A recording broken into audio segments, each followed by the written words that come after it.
திருவள்ளூர் மாவட்டம் செங்குன்றம் அருகே 10க்கும் மேற்பட்ட மாணவிகளிடம் பாலியல் அத்துமீறலில் ஈடுபட்ட டியூஷன் மாஸ்டரை போலீசார் போக்சோவில் கைது செய்திருக்கின்றனர்.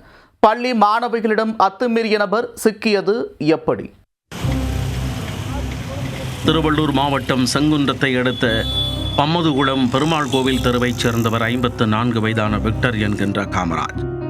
இவர் தனது வீட்டிலேயே கிறிஸ்தவ சபை வைத்து நடத்தி வருகிறார். அவருடைய மனைவி அங்கன்வாடி மைய ஊழியராக பணியாற்றி வருகிறார். இதனிடையே காமராஜ் சோடவரம் காட்டுநாயக்கன் பகுதியில் உள்ள திருச்சபையில் பள்ளி மாணவ மாணவிகளுக்கு டியூஷன் எடுத்து வருகிறார். 10ற்கு மேற்பட்ட பள்ளி மாணவிகள் மாலை நேரத்தில் அவரிடம் டியூஷன் சென்று வந்தனர். இந்நிலையில் தன்னிடம் படிக்கும் மாணவிகளிடம் காமராஜ் அத்துமீறி நடந்து கொண்டதாக புகார் எழுந்தது. மாணவிகளுக்கு பாலியல் தொல்லை கொடுத்து வந்ததாகவும் குற்றச்சாட்டு எழுந்தது. மாணவிகள் இதுகுறித்து தங்களது பெற்றோரிடம் தெரிவித்த நிலையில் அவர்கள் அதிர்ந்து போயினர்.